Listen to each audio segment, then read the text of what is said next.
Hello students, good morning. हम इसमें economic importance study करने जा रहे हैं ब्रायोफाइट्स का। ठीक है, उसके बाद में हम क्वेश्चंस करेंगे। प्रीवियस ईयर में जो जो क्वेश्चंस आए हैं इस माइनर से रिलेटेड हम उन पर बात करेंगे। इकोनॉमिक इम्पोर्टेंस ऑफ ब्रायोफाइट है ना, ब्रायोफाइट का आर्थिक महत्व है ना, इसमें कुछ खास बात है। आप देखो कि ब्रायोफाइट प्लांट बहुत बड़े नहीं होते हैं, वुडी प्लांट नहीं हैं, पेरिनियल नहीं हैं, तो बहुत ज़्यादा इनका इकोनॉमिक इम्पोर्टेंस नहीं है कि हम सोचें कि इससे हमें लकड़ी मिल जाएगी या फ्रूट्स मिल जाएंगे, ऐसा कुछ भी नहीं है ना। तो फिर भी हर प्लांट की अपनी एक इम्पोर्टेंस होती है, चाहे छोटे से छोटे जीव हो या छोटा छोटा कोई प्लांट हो, हर एक की अपनी इम्पोर्टेंस है। तो इनकी भी इम्पोर्टेंस कंसिडर की गई है, लेकिन बहुत ज़्यादा आर्थिक महत्व नहीं है। तो कहा जाता है कि कुछ ब्रायोफाइट्स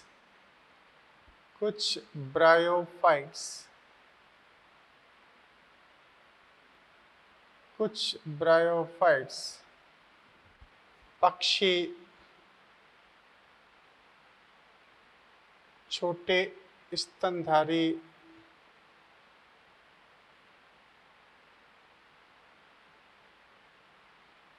जंतुओं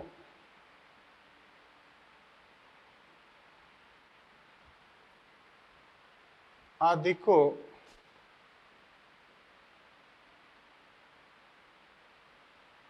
भोजन प्रदान करते हैं। क्लियर? भोजन प्रदान करते हैं, फूड मटेरियल प्रोवाइड करते हैं। अब दूसरी चीज क्या? मृदा संरक्षण। मृदा संरक्षण, ठीक है, मृदा संरक्षण का भी काम होता है। क्यों? क्योंकि ब्रायोफाइट चट्टानों पर या पहाड़ों पर या मृदा की ऊपरी सतह पर सघनता पूर्वक उगते हैं, डेंसली ग्रो करते हैं।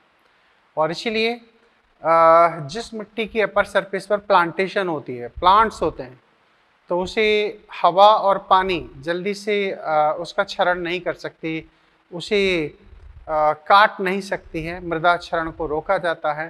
तो इसलिए भी इम्पोर्टेंस यह है मृदा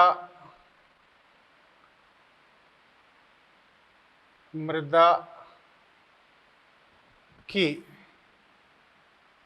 ऊपरी सतह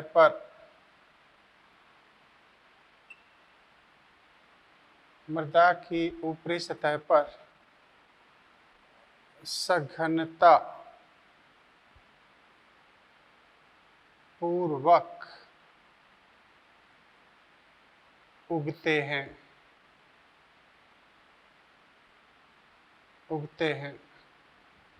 अतः मृदा के वायु, वर्षा द्वारा मृदा क्षरण को रोकते हैं। मृदा क्षरण, सॉइल वेदरिंग को रोकते हैं। ठीक है, अच्छा। अब तीसरी चीज है, मृदा निर्माण भी होता है। मृदा निर्माण, ठीक है, ऐसे मरु अनुक्रमण के समय,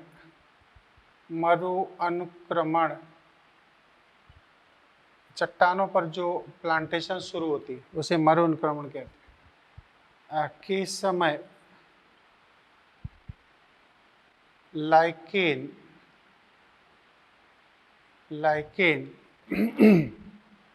के पश्चात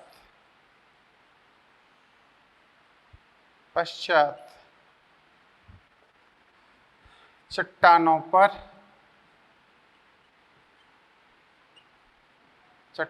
पर ब्रायोफाइट्स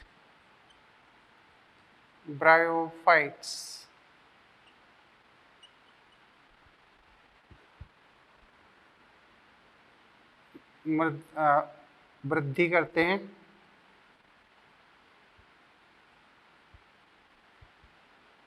हैं तथा मृत होने पर मृदा निर्माण करता है। चट्टानों पर, है ना, जिससे अन्य प्लांट वहां पर वृद्धि कर पाते हैं, निर्माण करते हैं। क्लियर? ये बड़ी इंपॉर्टेंट बात है ना। अब है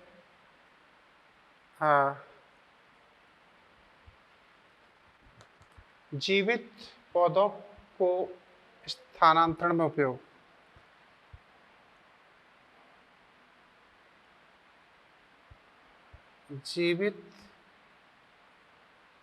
जीवित पादप भागों के स्थानांतरण में उपयोग।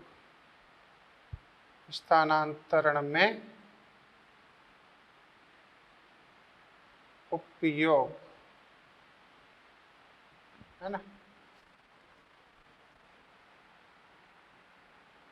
मॉस में अधिक जल धारण, वाटर होल्डिंग क्षमता होती है। ठीक है, ये क्या है, एक कॉटन की तरह काम करते हैं और ये पानी को मैक्सिमम समय तक एब्जॉर्ब करके रख सकते हैं, है ना। जैसे ये स्पंज है, स्पंज में अगर वाटर एब्जॉर्ब हो जाए तो इसमें लंबे समय तक पानी या मॉइस्चर बनी रहेगी। तो ऐसे ही इनमें भी क्षमता होती है। कहा जाता है कि स्फेगनम जो प्लांट है वो अपने शुष्क भार का 100 टाइम मोर वाटर को एब्जॉर्ब कर सकता है ना। इसलिए इसको कॉटन मॉस भी कहते हैं। तो मॉस में अधिक जल धारण क्षमता होती है। अतः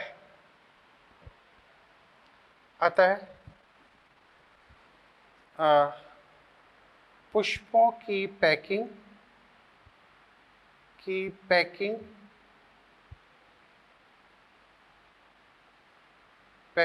तथा छोटे पौधे, जो नर्सरी के पौधे होते हैं, पौधों की जड़ों में नमी प्रदान करने के लिए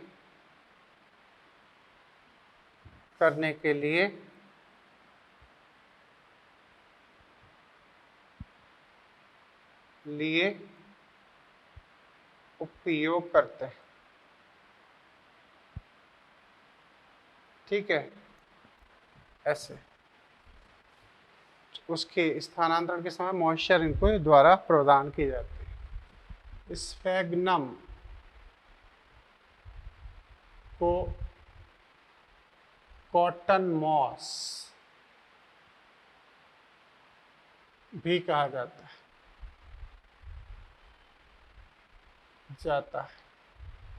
क्योंकि इसमें जल धारण क्षमता सबसे ज़्यादा होती है। अब सबसे इम्पोर्टेंट पॉइंट हम पढ़ने जा रहे हैं जो एग्जाम में अक्सर आता है, वो है पीट फॉर्मेशन या पीट निर्माण।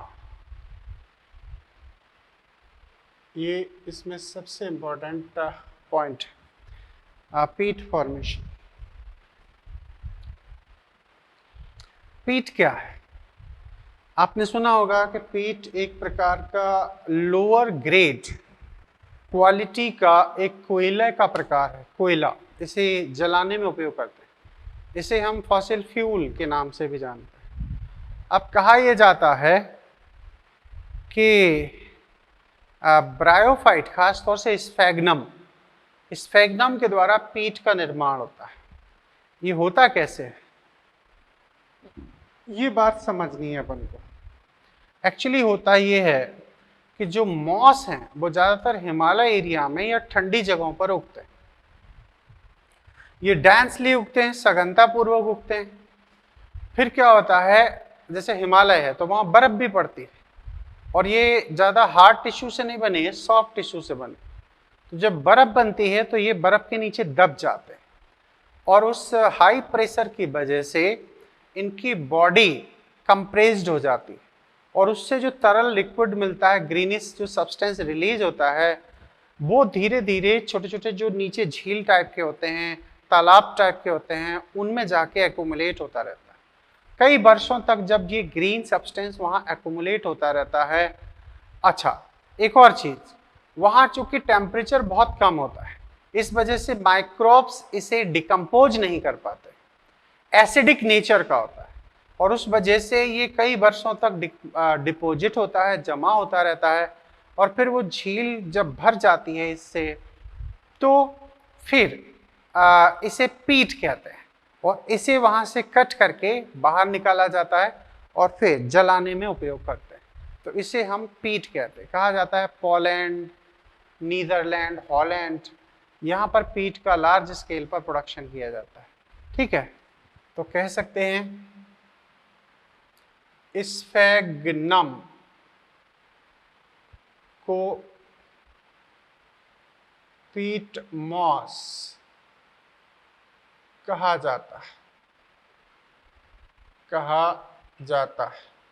ठीक है।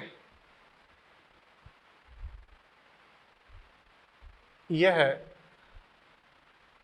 अन्य मॉस के साथ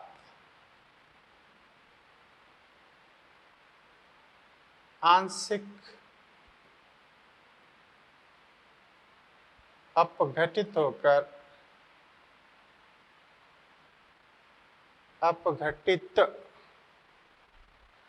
होकर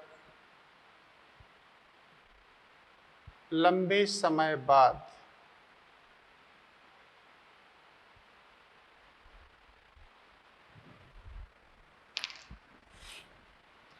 पीट में बदलता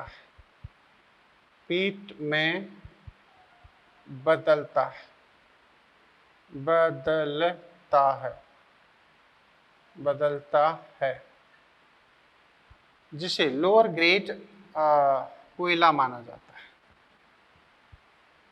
इसे जलाने में उपयोग करते हैं, जलाने में उपयोग किया जाता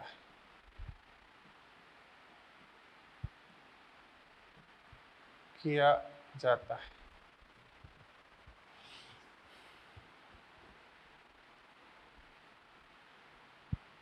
इसे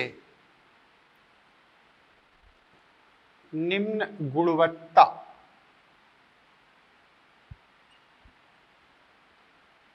का कोयला माना जाता है।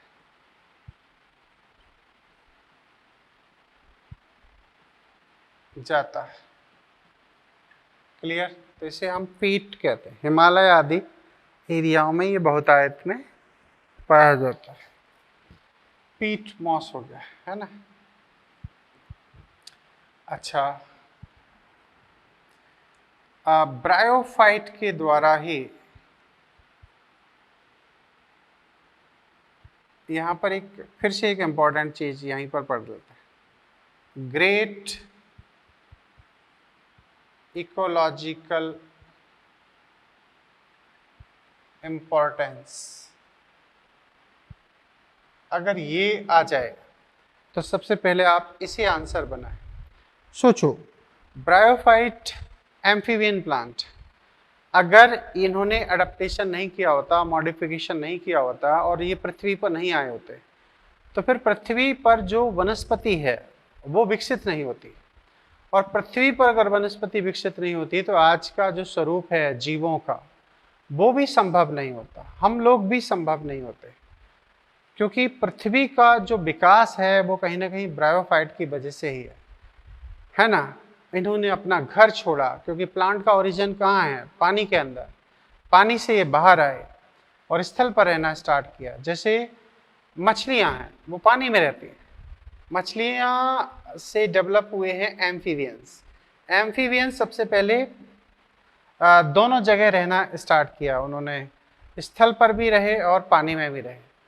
तो एम्फीबियंस से ही तो बाकी फिर रेप्टाइल्स और दूसरे जीवों का विकास संभव हुआ, नहीं तो ये विकास और संभव नहीं होता। तो इसे ग्रेट इकोलॉजी का इम्पोर्टेंस भी मानते हैं। तो कहा जाता है ब्रायोफाइट। ब्रायोफाइट्स प्रथम स्थलीय पादप हैं। इन्होंने ही स्थलीय पौधों का विकास प्रारंभ किया।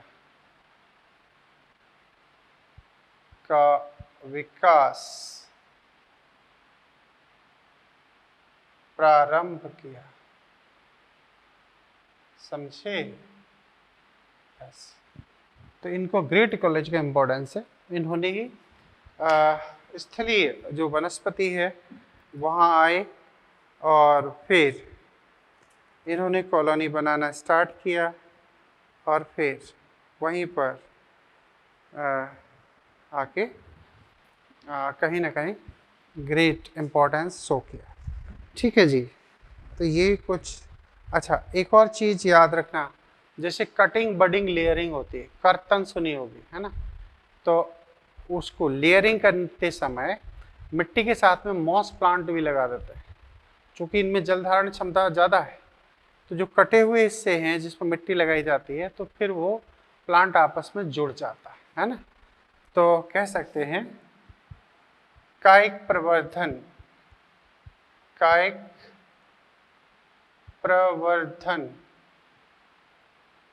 जैसे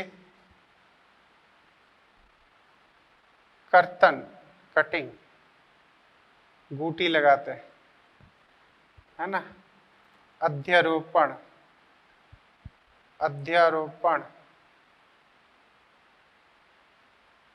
के समय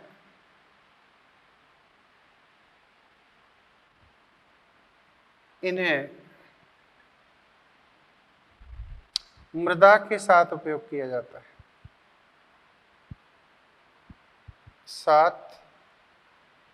उपयोग करते हैं। ठीक है, किसके लिए? नमी प्रदान करने के लिए, है ना।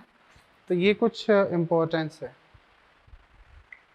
ये एनसीईआरटी बेस सारी बातें हैं। देखो, पहला काम अपना ये है कि हम एनसीईआरटी में जो भी लिखा है उसे ठीक से समझ लें, है ना। उसके बाद में बियॉन्ड इसके अलावा अगर पढ़ना है तो मोस्ट वेलकम, बुराई नहीं है। इसीलिए मॉड्यूल आपको दिए जाते हैं, आप उसमें काफ़ी इंफॉर्मेशन समझ सकते हैं। ठीक है, तो ये हमने आपको ब्रायोफाइट का इम्पोर्टेंस भी समझा दिया, सारी बातें एक्सप्लेन कर दी। अब हम इनसे रिलेटेड, क्योंकि इस माइनर के जो क्वेश्चंस हैं उन्हें हम डिस्कस करेंगे। ठीक है, ओके।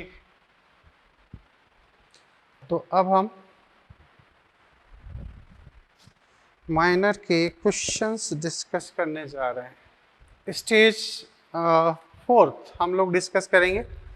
हमारे हाथ में मॉड्यूल है जो आपके पास भी है। तो शुरू होते हैं। सबसे पहला क्वेश्चन, हम इसी माइनर से रिलेटेड क्वेश्चंस सॉल्व करेंगे, आप समझते हैं। ठीक है, क्वेश्चन नंबर फर्स्ट यहाँ, चूँकि इसमें पेनिसिलिन यानी कि फंगस का भी जिक्र है, तो हमने इसमें पढ़ा है फंगस, एल्गी एंड ब्रायोफाइट। ठीक है, तो क्वेश्चन नंबर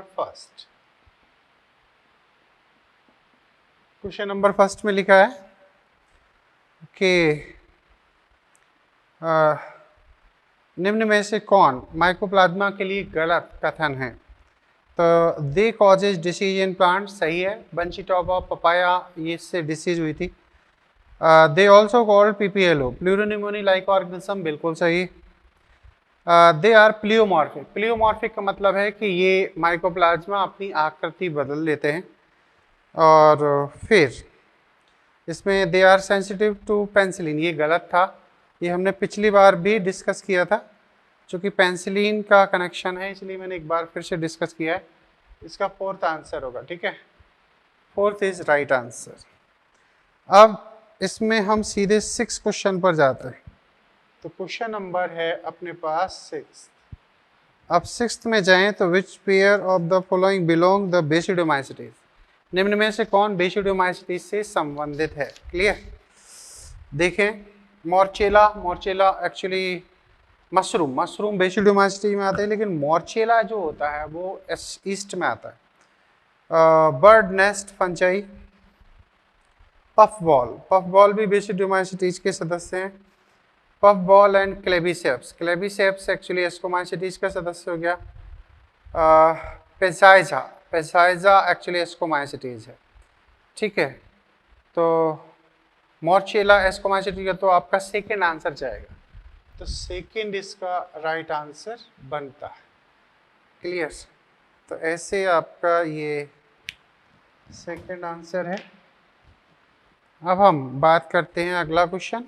अर्गट ऑफ राई इज कॉज्ड बाय, ये क्लेबिसेप्स परप्यूरिया है ना, ये याद रखना होगा आपको। क्वेश्चन नंबर 7, इसका आंसर होगा क्लेबिसेप्स फर्स्ट, है ना। अर्गट ऑफ राई कॉजेज बाय, अर्गट ऑफ राई causes by क्लेबिसेप्स है ना, ऐसे। इसके बाद में अपना अगला क्वेश्चन आता है, क्वेश्चन नंबर, सीधे चलते हैं 33 पर, ठीक है। 33 जो क्वेश्चन है वो क्या कहता है, क्वेश्चन नंबर 33। अब 33 में जो पूछा गया है कि निम्न में से कौन हैप्लॉन्टिक लाइफ साइकिल प्रदर्शित करता है, ठीक है। ब्रायोफाइट की जो लाइफ साइकिल थी वो कैसी थी, हैप्लोडिप्लॉन्टिक, है ना। ये हालांकि लाइफ साइकिल आपको इस डाइवर्सिटी में लास्ट में पढ़ाई गई है ना, तो तभी हम लोग डिस्कस करेंगे, क्योंकि हैप्लोडिप्लॉन्टिक लाइफ साइकिल ट्रिडोफाइट में भी पाई जाती है, इसीलिए मैंने आपको अभी ये बातें डिस्कस नहीं की है। एल्गी में मोस्टली एल्गी हैप्लॉन्टिक शो करती हैं, लेकिन कुछ हैप्लोडिप्लॉन्टिक शो करती हैं, कुछ जैसे फ्यूकस है वो डिप्लॉन्टिक शो करता है, कैल्प है, पॉलीसेफोनिया है, इनमें हैप्लोडिप्लॉन्टिक होती है। तो अभी हम लास्ट में इन्हें पढ़ेंगे, है ना। अब आता है कि यहाँ कहा गया है कि हैप्लॉन्टिक लाइफ साइकिल क्या है, मतलब जिसका जीवन चक्र ज़्यादातर गैमेटोफाइट हो, अगुणित हो। स्पोरोफाइट अगर उसका एक कुछ की अवस्था में दर्शाया जाता है, तो एल्गी की बात हो रही है, या एक फंजाई की भी बात हो सकती है। अस्टिलोगो वीट फ्यूनेरिया पॉलीट्राइकम, तो इसलिए अस्टिलेगो। देखो थैलोफाइटा में जो मेन प्लांट बॉडी है वो है हैप्लॉइड, और याद करो थैलोफाइटा में जायगोटिक मियोसिस होती है, मतलब उसका स्पोरोफाइट कैसा है, एक कोशिकी। तो इसीलिए आपका राइट आंसर हो जाएगा अस्टिलेगो। अस्टिलेगो क्यों, क्योंकि थैलोफाइटा में जायगोटिक मियोसिस है। अस्टिलेगो क्या है, अस्टिलेगो एक फंगस है, क्या है, फंगस, है ना। यहाँ हम लिख भी देते, चलो। अस्टिलेगो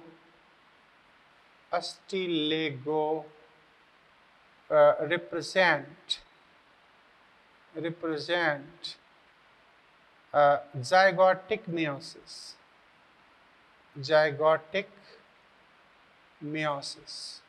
और जिसमें भी जायगोटिक मियोसिस होती है समझ लेना वो हैप्लॉन्टिक लाइफ साइकिल को दर्शाता है। अब क्वेश्चन नंबर है अपने पास 34।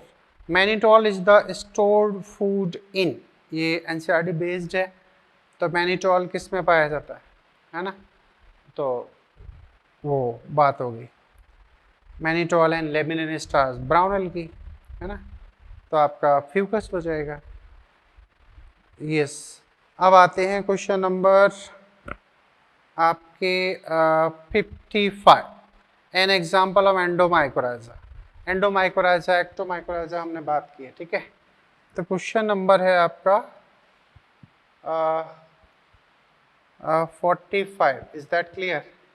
ये कहा जा रहा है एंडोमाइकोराइजा। तो ग्लोमस की कई प्रजाति एंडोमाइकोराइजा के फॉर्म में आती हैं। ये AAPMT 2010 में आया है ना। एंडोमाइकोराइजा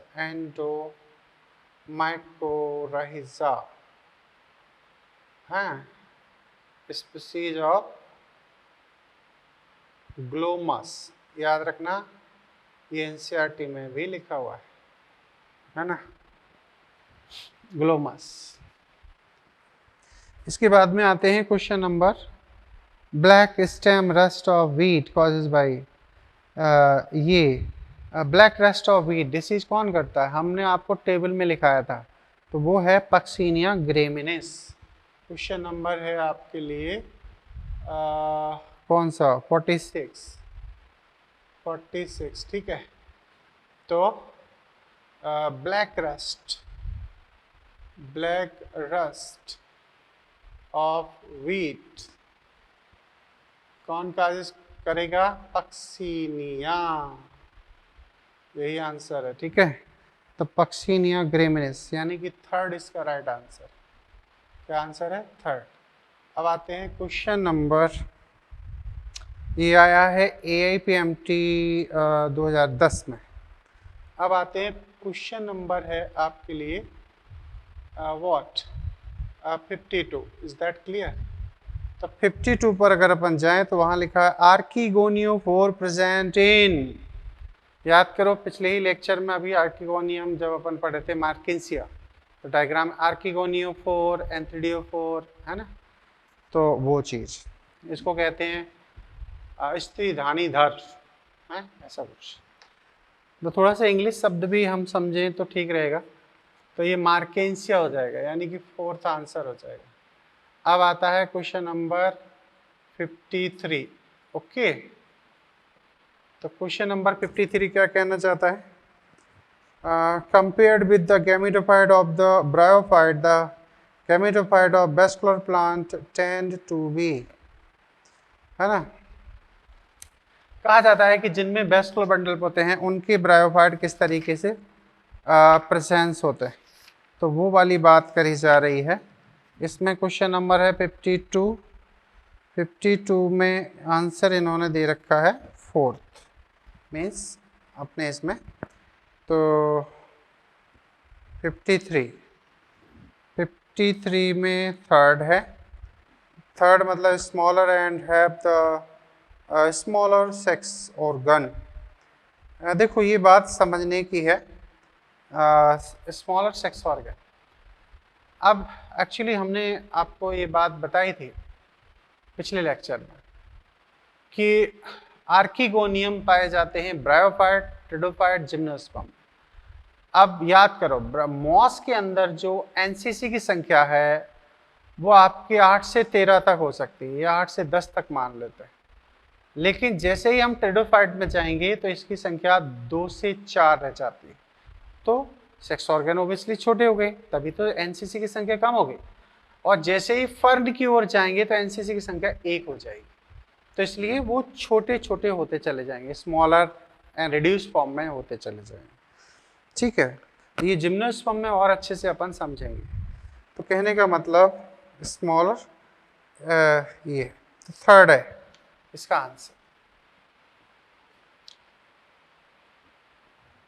अब हम चलते हैं क्वेश्चन नंबर 63। ऑर्डिनरी क्वेश्चन है, कोई हाई फाई क्वेश्चन नहीं है। 63 में कहा गया है कि in most fungi the cell wall is chiefly made up of, किसकी बनी होती है? काइटिन की बनी होती है। इसे तो क्या सीधा सीधा याद रखना है ना। अब है 65 क्वेश्चन नंबर।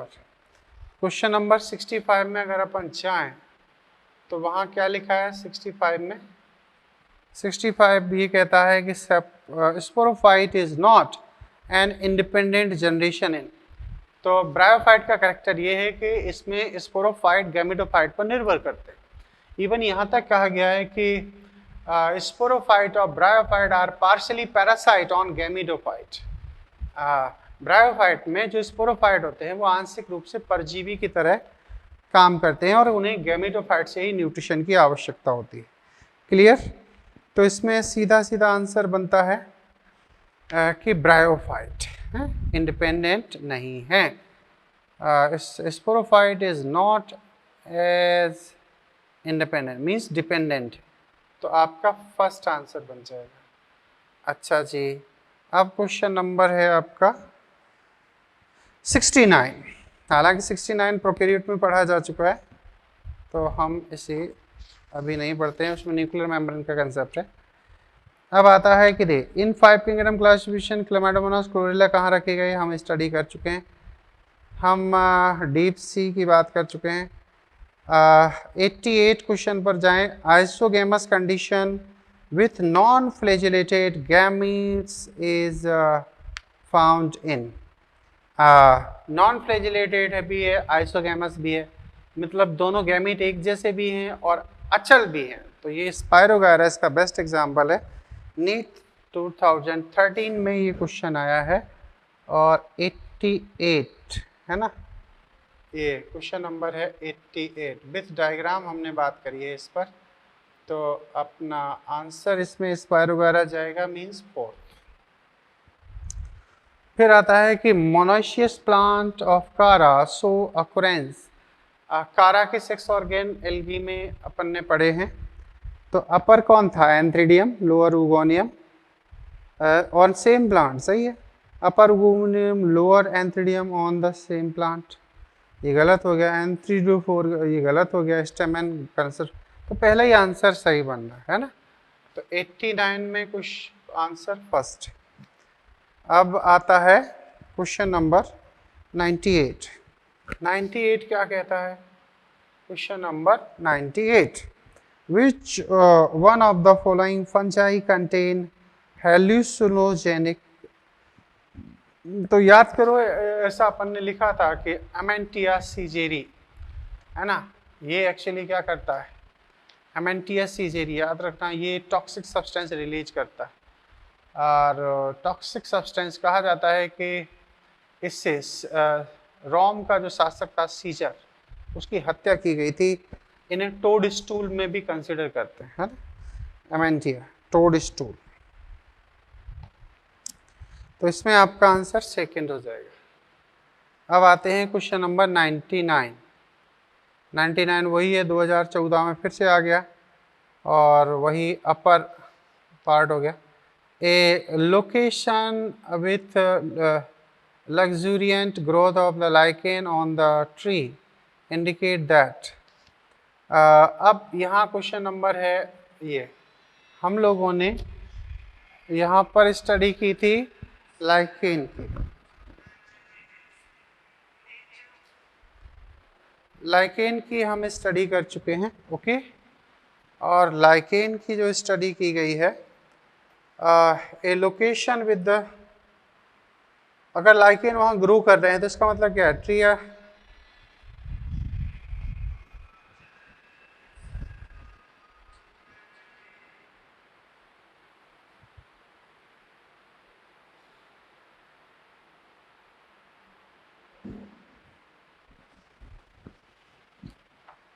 ठीक है, तो इसका मतलब है कि वहाँ पर पॉल्यूशन कम से कम है, हेल्दी इन्वायरमेंट। उसके बाद में which of the following responsible for the peat formation, obviously अभी पढ़ा है, स्फेगनम होगा। तो question number, tree are very healthy, tree are healthy infected, location highly polluted, location ये फोर्थ हो जाएगा। और क्वेश्चन नंबर 101, इसमें क्या हो जाएगा? 101 में which of the following responsible for the peat formation, तो वो है फोर्थ, स्फेगनम। क्लियर? ऐसे इसके बाद में कहानी ये आती है कि विच of the following is the sake fungi, तो वो कौन है? सेक फंजाई किसे कहते हैं? एस्कोमाइसिटीज को कहते हैं। और एस्कोमाइसिटीज में कौन आएगा? Penicillium notatum, penicillium notatum. Okay, penicillium notatum.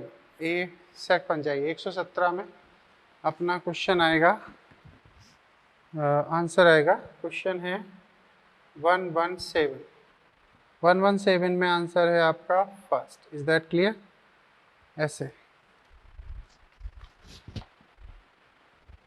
ठीक है। तो हम लोग अब आगे क्वेश्चंस जो डिस्कस के लिए हैं उन्हें स्टडी कर रहे हैं। क्लियर? यहाँ पर क्वेश्चन नंबर है 117 है, हो चुका है आपका। रेंडियर मॉस याद है? रेंडियर मॉस किसे कहते हैं? ये स्यूडोमॉस है। तो यहाँ पर इसे क्लेडोनिया को कहा जाता है। ये काफ़ी इम्पोर्टेंट है और पीएमटी 2014 में आ चुका है। तो 2017 में क्वेश्चन आ रहा है। क्वेश्चन नंबर है 118, है ना? तो reindeer moss Cladonia means third. फिर है 119, 119। 119 का मतलब क्या हुआ? Which stain use in stain of fungi? Cotton blue. ये फंगस में अपन पढ़ चुके हैं। तो कॉटन ब्लू, है ना? थर्ड याद रखना, कॉटन ब्लू से कवक को अभिरंजित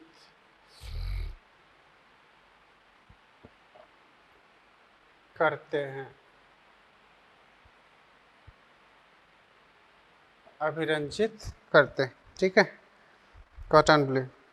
अब आता है कि क्वेश्चन नंबर 121।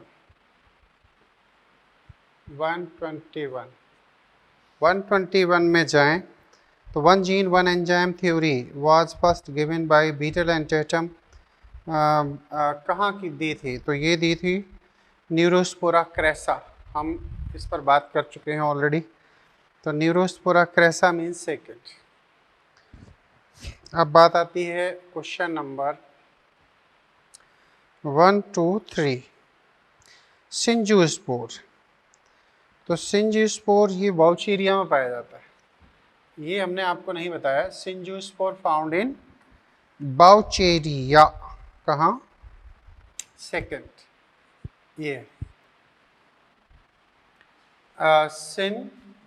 सिंजियोस्पोर फाउंड इन बाउचेरिया, एक प्लांट का नाम है Vaucheria. This is a alga, Vaucheria. ये बाउचेरिया में सिंजियोस्पोर, इनका मतलब क्या हुआ? तो एक्चुअली बाउचेरिया की जो स्ट्रक्चर है वो कुछ ऐसी है ना? अब यहाँ पर इसका पूरा प्रोटोप्लाज्म ऐसे श्रिंक होके एक जूस्पोर को बनाता है और ये जूस्पोर पर चारों तरफ ऐसे फ्लेजिला होता है ना? तो इसे हम कहते हैं सिंजियोस्पोर। दिस इज कॉल्ड सिंजियोस्पोर, ऐसे। और ये जो स्ट्रक्चर आप देख रहे हो ये बाउचेरिया है ना? जूस्पोर तो हमने देखे थे यूलोथ्रिक्स में पाए जाते हैं, क्लेमाइडोमोनास में पाए जाते हैं, लेकिन सिंजियोस्पोर पाया जाता है बाउचेरिया में, ठीक है? अब आगे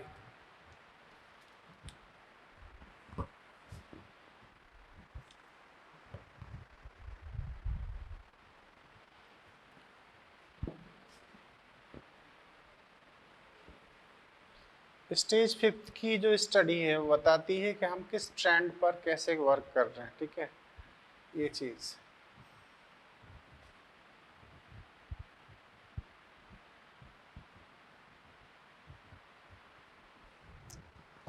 नेक्स्ट क्वेश्चन है 123 पर आ चुके हैं।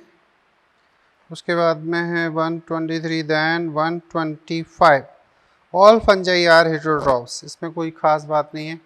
Lichens can not reproduce need a nitrogen source to live, मतलब इन्हें जिंदा रहने के लिए नाइट्रोजन की जरूरत पड़ती है। आर पैरासाइट ऑन ट्री, पौधों पर परजीवी हैं। Are able to live in extreme conditions, तो एक्सट्रीम कंडीशन में भी रह सकते हैं, ड्राई कंडीशन में भी रह सकते हैं, क्योंकि इनके साथ में फंगस पाई जाती है। ईस्ट, नेक्स्ट क्वेश्चन है 128। ईस्ट ईस्ट से प्राप्त होता है। ईस्ट से विटामिन के भी बनता है और B12 का भी प्रोडक्शन होता है। अच्छा, ये बात होगी। बाम एसोसिएट विद द प्लांट, किस में बाम पाया जाता है?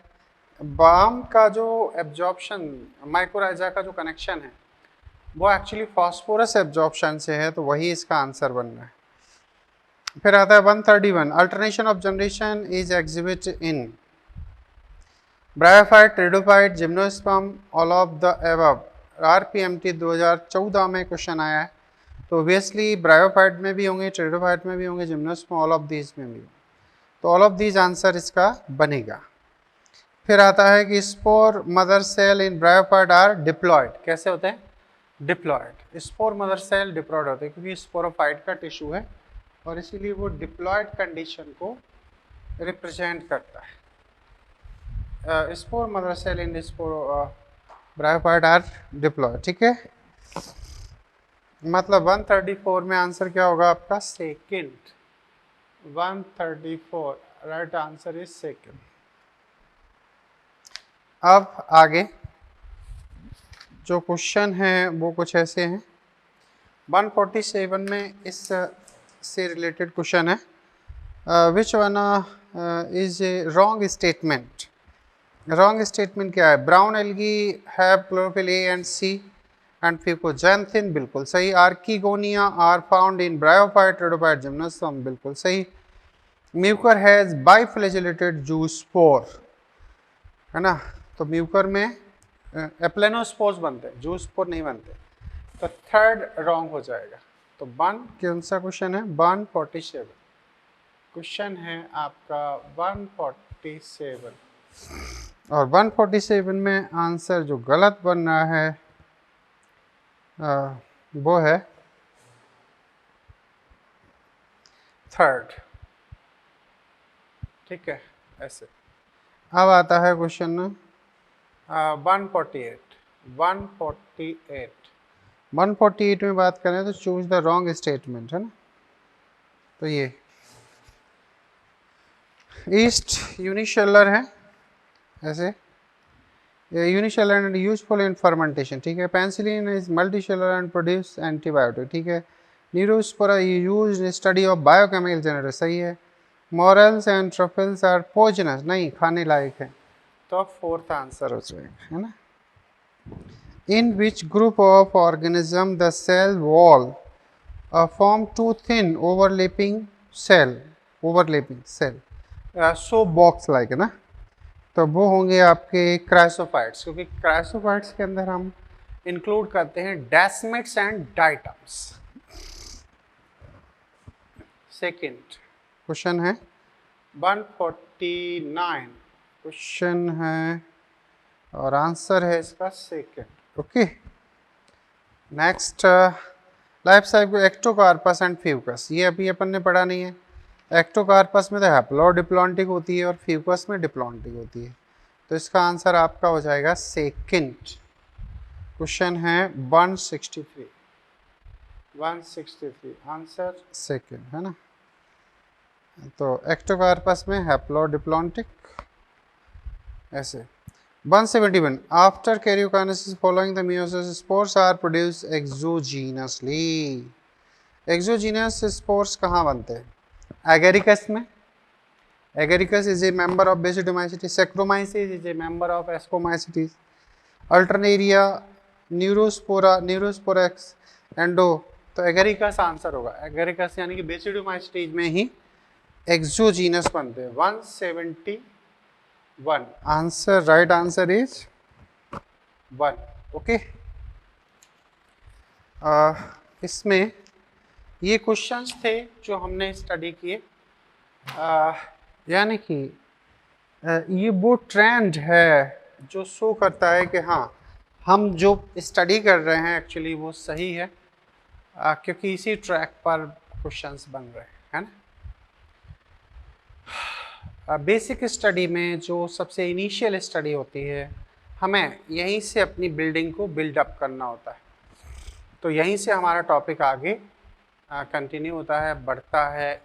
यही हमारा ट्रेंड होता है कि हमें किस तरीके से, किस डायरेक्शन में स्टडी करनी है, पढ़ाई करनी है ना। उसी के हिसाब से नोट्स भी बनाए जाते हैं, उसी के हिसाब से आपको डायग्रामेटिक स्टडी कराई जाती है ना। तो उम्मीद करते हैं कि ये बातें आपको समझ में आ रही होंगी, ओके। और अगर थोड़ा बहुत समझ में भी नहीं आता तो ऐसे टेंशन मत लेना, डिप्रेशन या निगेटिव थॉट्स को दिमाग में नहीं लाना है, ठीक है। एडवर्स कंडीशन है, नो डाउट, सब कुछ ठीक भी होगा। और ये कंडीशंस किसी एक के लिए नहीं है, सबके लिए, है ना। तो जो कॉमन चीज़ होती है वो सब पर इम्पैक्ट डालती है। पढ़ते रहें, अच्छे से पढ़ें, पॉजिटिव थॉट बनाए रखें, पॉजिटिविटी मेंटेन रखें, ठीक है। तो वही है, एक दिन ऐसा फिर से आएगा जब सारी चीज़ें अपनी एज इट इज़ कंडीशन में पहुंच जाएंगी, ठीक है। Okay, thank you.